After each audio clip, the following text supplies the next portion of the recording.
traveling experience to Thailand was a very lonely experience. However, it was an experience that needed to be had, because what it taught me how to be by myself, and it really allowed me to heal the part of me that needed healing, which was the clinginess. Because as a small girl growing up, having experienced like separation and neglect, I became a very clingy person. Both in childhood, teenage and adult, I became a very clingy person. So I guess one of the good things that came out of traveling was me understanding that I was able to be by myself, and that I didn't need just the idea of having to have somebody there all the time before I even got up to do something. Really helped while I was out traveling. But I was still deeply unhappy when I came back, because again I was trying to find happiness outside of myself. I came back from my travels and I decided to set up my own business, which I did. I was always good in business but never good at education, because obviously my dyslexia got in the way of me wanting to do well at school. However, I found it very easy to open businesses and running businesses and just being very good with my hands. That I really feel comfortable to do. So I came back from my travel and I decided to open another business, and I did. I opened a nail salon and business went really well, and I started to make money, and I decided at that point, I was around about 28, 29 at that point, late 20, early 30s. I decided to invest money on myself to have some counselling, because I'd heard counselling really sorts out problems, and if you're damaged, counselling really helps. And I remembered I signed up for counselling, and it was with a lady down in Harley Street, and it's like £100 an hour. £100 an hour is a lot of money. But anyway, I thought, you know what, if it's going to help me recover, I was going to do it. So I did. So I signed up and off I went down to Harley Street. And I honestly thought that, counselling would be like a magic solution. I thought that if I was paying £100 an hour, then I would go into the office and I would come out healed. I would come out happy and healed. Little did I know that it didn't work for me. It may work for some people, but it didn't work for me. £100 an hour was a lot of money.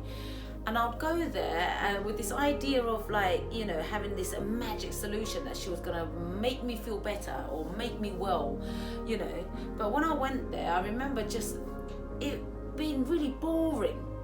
I'd sit there and she'll sit there with her pen and paper, and she'll ask me about my childhood, going all the way back, like how I'm telling you guys now, explaining about this and about that and telling her, and she's listening, and I'm thinking, okay, is this right? Am I supposed to just be sitting here now telling you my life story? Then what am I paying you for? I remember thinking this in my head. But an hour was very quick. £100 an hour went by very, very quickly. Next thing I knew, I'm out of the office paying and then arranging for the next appointment, etc. Coming back on the next appointment again, sitting, talking, her making notes, me talking. Next minute, an hour's gone, paying, and this went on for a little while. It just all got a bit too much for me financially, and I had to put an end to it. Still very, very much heavily into with my bulimia. Still, very, very sick and ill internally, but still very hard working, still going to work every day. And I remember, because obviously, my business was a nail salon, and I was a nail technician at the time. And one of the things that I needed to do, within my job, is to talk to customers, make sure that they're comfortable, make sure that they're happy, and being really good at what I do, as doing nails. And to be fair, I'm a very good nail tech. You know, I was so successful in my and I remember one young lady, she was from Malaysia, and her name was Vivian. Vivian will come, we'll sit, we'll chat, and you know, obviously she knows about my life story and I'm getting to know hers. And I would say to her, like, Vivian, like, you seem so happy, and you're like a ray of light. You're like sunshine, and you're so happy-go-lucky. What is it? What is your secret, Vivian? Why are you so happy? Because I'm like, I have everything. I have a child, I have my own place, I have a business, I have money, but yet I'm still so deeply unhappy. What is your secret? So Vivian was like, Lynn, why don't you come with me on a Friday after work? I'll take you to my Bible studies. And I'm thinking, oh, I don't know about this. I don't know if like this is a lure into the idea of like, you know, converting and stuff like this, because I'm very like, you know, against this idea of like forcing people and making them convert and pushing religion on people. I honestly believe that religion should be a choice, and it needs to come from the person themselves. So I was kind of like, thought, you know what, Vivian seems like a very good like person. I trust Vivian. She's a very happy girl, and if that's her secret to her life, being happy, then maybe I'll just go and see.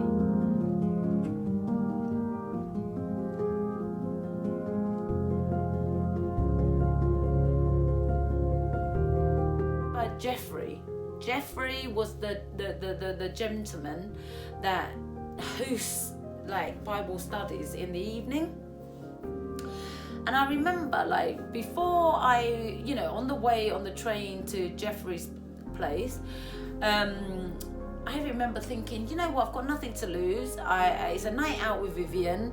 I just want to see what she gets up to, and let's see, you know, have an open mind kind of thing.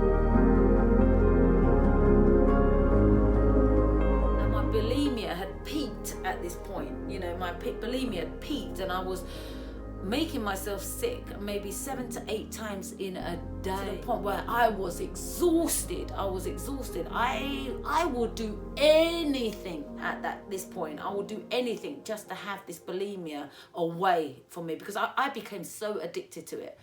I'd wake up not wanting to do it, but yet I would go and do it. I would do it at work, I would do it at home, I would do it in restaurants. You know, I was just addicted to the idea of eating and throwing up. You know, nothing could have helped me overcome my bulimia issue until one day when I knelt down and I said, God, if there is a God, I said, and Jesus is who I called out for. I said, and if you are real, and if you do exist, and you say that you can perform miracles, and if that's the case, if you can take bulimia away from me, I will promise to worship you until the day I die. If you can cure me from bulimia, I will promise you that I will worship and I will get to know you. And it happened. I can only tell you my experience. I'm not here to preach, and I'm not here to enforce religion on anyone. I'm here to just tell my story. And my story is, God saved me from my bulimia, which I went through for 8 years. Bulimia, 8 years of my life. And it was God, it was through the prayer that I prayed, and it was, in my opinion, until this day, God helped me through it. And because of that, I decided to get baptized, and I decided to be a Christian. So guys, in my next video, I'm going to tell you all about my journey with God, and how life has been with Him in it, and what He has done for me, and my relationship with God.